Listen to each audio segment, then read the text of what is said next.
All right, I'm Lance with Ultimate Canine, and this is Maggie, and today we're gonna go over how to shape a heel. You've seen Maggie in some other videos. I'm gonna show you she doesn't really know heel at all. Or come. You know, she's heel. Heel.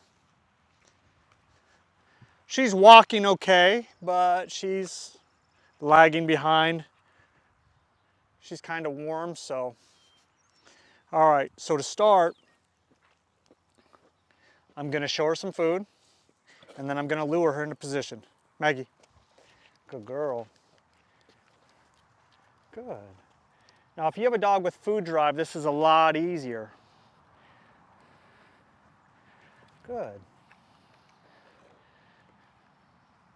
Maggie, come.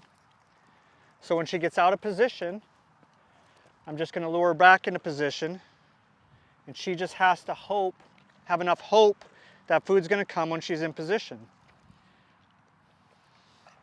Good girl. Now, I don't have leash pressure here. I don't want to hold her in position because then I'm forcing the position and she's not gonna learn. She's only gonna fight position. Now, if she's going too fast, I could always sit. Good, Maggie. Now, you've seen Maggie in some other videos, and that's the only training that I've ever done with Maggie. So she's had maybe 4 or 5 sessions in 8 months. Good. I'm not gonna pair the command with it yet because she has no concept of where she's supposed to be with the command. Maggie, good girl.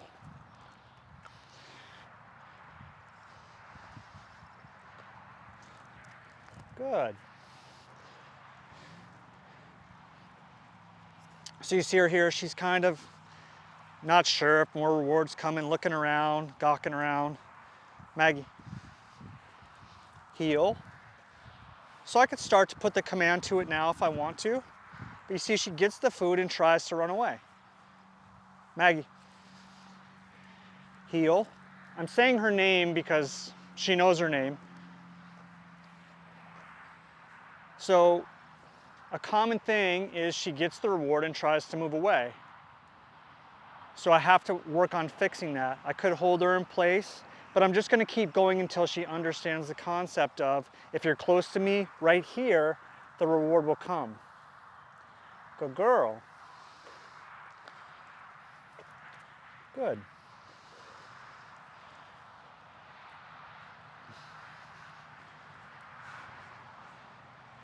Another thing you see here is Maggie's really dainty with this leash on. She's not used to having a leash on. She's pretty off-leash capable. She just doesn't have a leash or a flat collar on 99% of the time, so that's something that she has to get over as well. So even here, lure her back into position. Now, she anticipated the turn. Hey.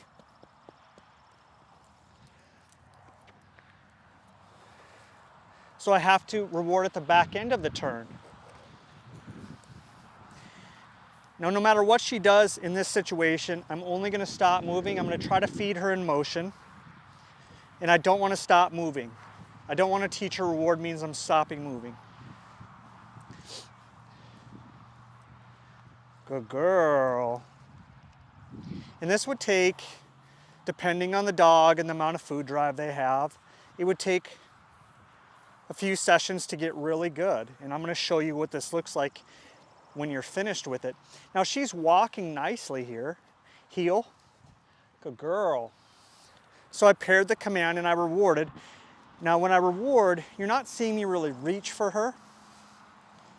I'm putting it down where she should be, and that's eventually where she'll end up over time. She's moving into position. Good. I'm not trying to really lure her at this point. I'm waiting for position. Good girl. So now when I turn here, I can lure the turn. Good girl, heel. She was perfect there, so I told her the command and I reward. Now Maggie's older, she's like 5. So these distractions that you hear, cars, traffic, all that, doesn't mean a whole bunch to her. the cameraman, so she's on the wrong side here. So in this situation, I'm gonna back up. I'm gonna lure her to the correct side and then reward there. Now, if you notice, my treat pouch is on the side that I want her to be on, and now she's trying to make me feed her from the front. So again, I'll back up. She got on the correct side herself. I did not lure there. I want her to problem solve as much as possible. The more you let the dog problem solve it out, the better they're gonna be and the faster they're gonna learn. So she's getting a little bit tired here. So I'm gonna dip down here. My shoulders are still square. Good. Heel, good girl. The worst thing you can do here is run out of food. I'm walking slow, my shoulders are very square. She's walking behind me now. So here, I'm going to put my hand down, stay square, heel, heel. I don't want her to only come to that position when I have food in my hand. So she's trying to lead me probably back to where she can get in the air conditioning, which is understandable because it's pretty warm. So I'm gonna back up and I'm gonna step to this side and I'm gonna move. Now,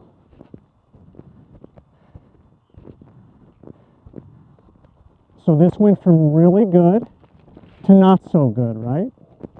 And that's gonna happen, you're gonna ebb and flow. So, I'm luring a little bit. I'm not bending over very far. Good girl. Heel, good. That time I did not give her all the food out of my hand. Heel, because I don't want to lose value. Heel, good girl. Heel, good. Heel. Now I've taken the shaded area away to a degree. I'm gonna back up here. She fixed herself. Good girl, Maggie. And look at how nice her head up heel is at this point. Yeah, she's staring up at the food. Now she sped up, I slowed down. Heel. Good. You can do the same thing with the ball. The ball will just come down where the dog is supposed to be. Heel. Good. And this is the beginning part of shaping a heel. This is going to take quite a few repetitions to be very good, very consistent. There are quite a few distractions here. So if I want to stop here, sit. Good. I don't care that she's circled out. I don't care one bit. Eventually I'll fix all that. I'm going to walk Maggie over to the water. Let her have a little bit of water. You see, she's still peeping at me a little bit. So I'm going to give her a little bit of water and then I'm going to put her inside. And then we're going to fast forward to what this will look like after a whole bunch of training with a different dog.